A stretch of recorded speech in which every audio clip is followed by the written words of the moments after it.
गाजियाबाद में अभी हाल ही में शस्त्र बांटे गए, उसकी वीडियो भी देश भर में वायरल हुई।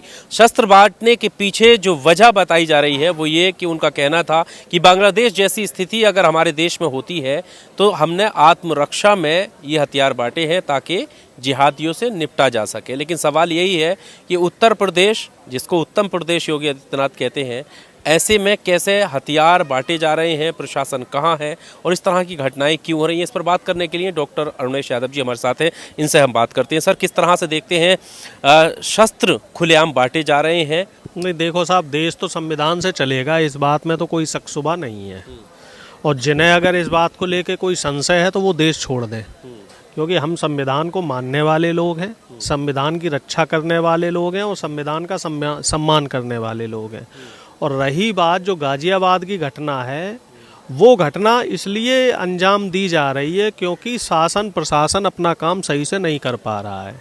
पिछले 8 साल का अगर हम ट्रैक रिकॉर्ड देखें तो योगी आदित्यनाथ जी का जो उत्तर प्रदेश है वो क्राइम में नंबर 1 हो चुका है, बेरोजगारी में नंबर 1 हो चुका है और महिला उत्पीड़न के मामले में भी नंबर 1 हो चुका है। योगी आदित्यनाथ जी ने शासन प्रशासन में इस कदर निरंकुशता बढ़ा दी है कि अपराधी खुलेआम घूम रहे हैं और उनके द्वारा जो पाले पोसे हुए जो आरएसएस और बीजेपी के कार्यकर्ता हैं, वो कार्यकर्ता ना रह के अब गुंडे और असामाजिक तत्वों की तरह उनके जो क्रियाकलाप हैं वो होने लग गए हैं। चाहे यति नरसिम्हानंद हो, चाहे आपके उत्तर प्रदेश का कोई भी आरएसएस बीजेपी का कार्यकर्ता हो, सब लोग अपने आप को कानून से ऊपर समझने लग गए हैं। और यही वजह है कि उत्तर प्रदेश में क्राइम दिन पे दिन बढ़ता चला जा रहा है। कार्रवाई क्यों नहीं हो रही फिर ऐसे लोगों पर? कौन कार्रवाई करेगा? जैसे यूएपीए इशारे में लग जाता है। देखिए, ऐसा है, अगर आप सरकार के खिलाफ बोलोगे तब तो कार्रवाई होगी, लेकिन सरकार की सह लेके, सरकार की रजामंदी लेके अगर आप कोई काम करोगे तो इन लोगों को सरकार से संरक्षण मिल जाता है। वो संरक्षण अघोषित होता है। अब देखो, आप कुलदीप सेंगर के समर्थन में पूरा बीजेपी और आरएसएस जंतर मंतर पे आ गया था।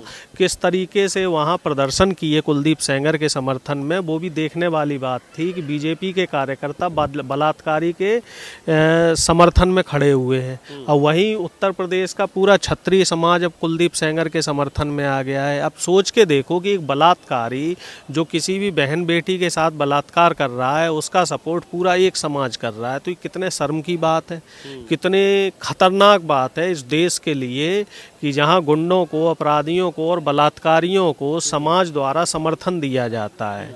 ऐसे असामाजिक तत्वों को समाज का हीरो बना के पेश किया जाता है और आने वाली जो युवा पीढ़ी है उसको एक मिसाल दी जा रही है कि बलात्कारियों को अपना आदर्श मानो, खूनियों को अपना आदर्श मानो। इसी तरीके का की घटना जो है बिहार में हुई थी, जो अनंत सिंह ने हत्या करी थी और उसको वहाँ के विधानसभा की जनता ने चुनाव जिता दिया।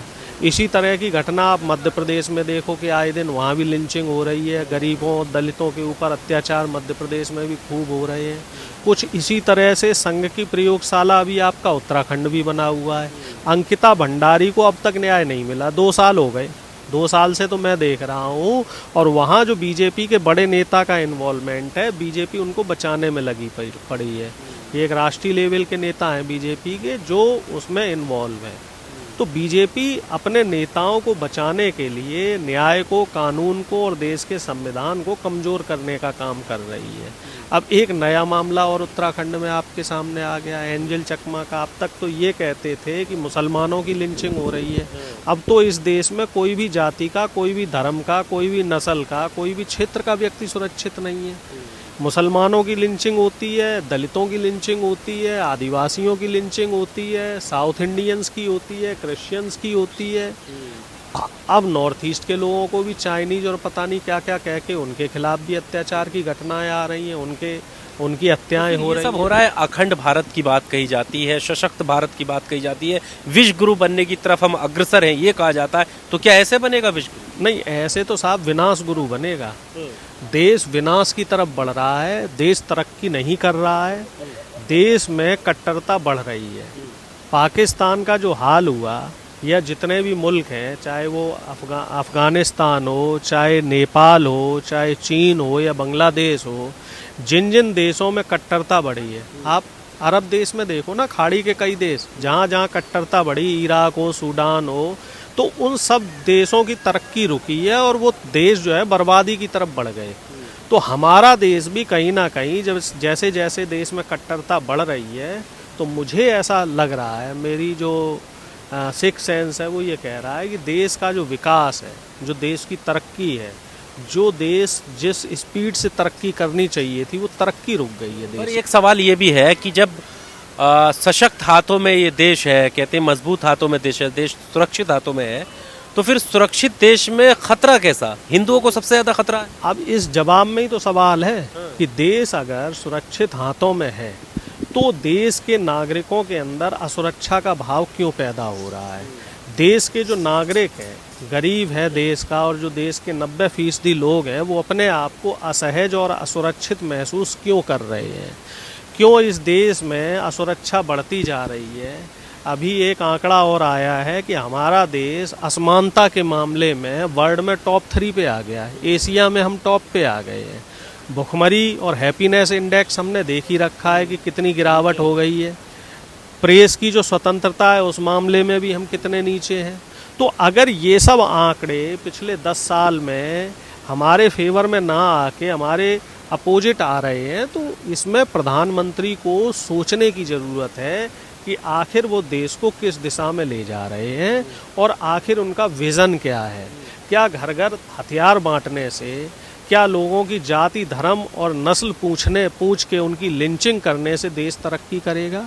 या फिर देश में आप सुविधाएं देश के नागरिकों को दें, उनको शिक्षा दें, अच्छी शिक्षा दें, अच्छी उनको चिकित्सा दें, अच्छे उनके लिए रोजगार सृजित करें, तब देश तरक्की करेगा। अब ये बात तो सत्ता में बैठे हुए लोगों को सोचनी चाहिए कि आखिर 10-11 साल हो गए और कब तक आप ये अपना नफ़रत का जो बाज़ार आपने पूरे देश में लगा रखा है, नफ़रत के नाम पे जो पूरे देश में आपने केरोसिन फैला रखी है, तो आखिर उसका इलाज क्या है? इलाज तो सरकार को ही ढूंढना पड़ेगा। और अगर सरकार विपक्ष से सवाल कर रही है तो इसका मतलब आप लोग काबिल नहीं हो, आप लोग नाकाबिल हो, फिर आपको सरकार में रहने का कोई अधिकार नहीं है।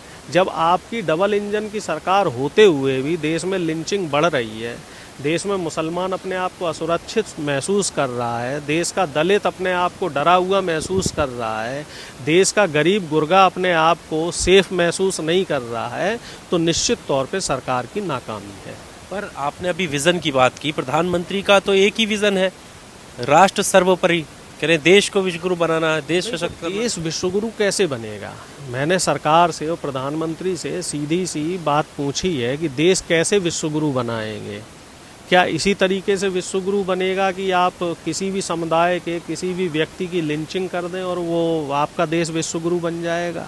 देश विश्वगुरु तब बनेगा जब देश का हर एक नागरिक अपने आप को देश के अंदर सहज महसूस करेगा, सुरक्षित महसूस करेगा, खुश महसूस करेगा और अपने आप को गौरवान्वित महसूस करेगा। मुझे नहीं लगता अब देश की जो आबादी है, जो हमारे देश के जो नागरिक हैं, वो विदेश में जाके फ़ख्र से बोलते होंगे कि हम इंडियन हैं। कहीं ना कहीं हमें शर्मिंदगी महसूस करनी पड़ती है।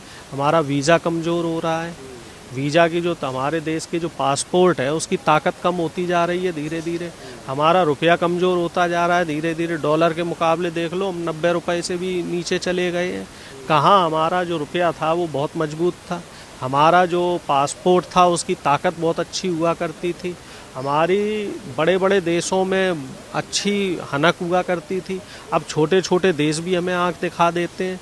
तो इन सवालों के जवाब सरकार को देने होंगे, और सरकार अगर जवाब नहीं दे रही है तो आप एक चीज़ क्लियर समझ लो कि सरकार शामिल है। पर यह भी कहा जाता है ना, जैसे उधर एक तरफ कह रहे हैं कि संविधान को, क्योंकि कहीं ना कहीं ये भी आरोप लगते हैं कि मुसलमान के ऊपर आरोप लगते हैं कि मुसलमान जो है वो देश के संविधान को नहीं मानता, शरिया कानून लाना चाहता है।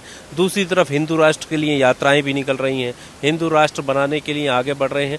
तो क्या ये मुसलमानों को टारगेट करने के लिए सिर्फ हो रहा है या बाकी मुसलमान भी? ये सिर्फ सत्ता का ध्रुवीकरण करने के लिए, ध्रुवीकरण की राजनीति बीजेपी द्वारा की जा रही है। क्योंकि हिंदुओं के बाद सबसे बड़ी आबादी 15-16% मुसलमानों की है, तो मुसलमानों का डर दिखाया जा रहा है, ईसाइयों का डर दिखाया जा रहा है, और ये डर दिखाकर सत्ता का ध्रुवीकरण करने का जो प्रयास किया जा रहा है, ये इनकी पुरानी साजिश है। इसको इसी डर को दिखा के ये लोग 2014 में सत्ता में काबिज हुए थे और रह रह के इसी जिन्न को ये लोग बार बार बोतल से निकाल लेते हैं, क्योंकि इनके पास और कुछ करने और दिखाने को अब है नहीं। इनकी जो आइडियोलॉजी है वो आइडियोलॉजी यही है कि फूट डालो और राज करो, क्योंकि इन लोगों ने कभी भी देश की तरक्की में कोई काम नहीं किया है। प्रधानमंत्री पिछले 12 सालों में अपना कोई एक काम नहीं गिना पाए कि हमने ये काम ऐसा कर दिया जिसके सहारे देश में तरक्की हुई हो। हाँ, उन्होंने बिगाड़ने वाले बहुत सारे काम किए हैं, जैसे देश की जीडीपी गिराई है, देश का जो रुपया मैंने आपको पहले ही बता दिया, किसानों की हालत आप देख ही रहे हो कैसी हो रही है, बेरोजगारी की हालत बताने की ज़रूरत ही नहीं है कि बेरोजगारी किस कदर बेतहाशा कैसे बढ़ी है, शिक्षा का स्तर कैसे हुआ है। 90,000 के आसपास प्राइमरी स्कूल पिछले 12 सालों में बंद हुए हैं, तो इसका श्रेय भी प्रधानमंत्री को जाता है। जो शिक्षा महंगी हुई है और इससे गरीबों को नुकसान हुआ है, तो वो श्रेय भी प्रधानमंत्री को जाता है। और इसमें जो एक सबसे बड़ी बात है वो बात ये निकल के आ रही है कि पिछले 12 सालों में जो देश में लिंचिंग बढ़ी है, जो देश में हिंसा बढ़ी है, उस हिंसा की जिम्मेदारी भी प्रधानमंत्री की ही बनती है। और इस पे सरकार से जब सवाल होते हैं तो सरकार ये कहती है कि साहब विपक्ष जो है मुद्दों को भटकाना चाह रहा है, विपक्ष मुद्दों पे बात नहीं करता है, जबकि सरकार मुद्दों पे बात नहीं कर रही है।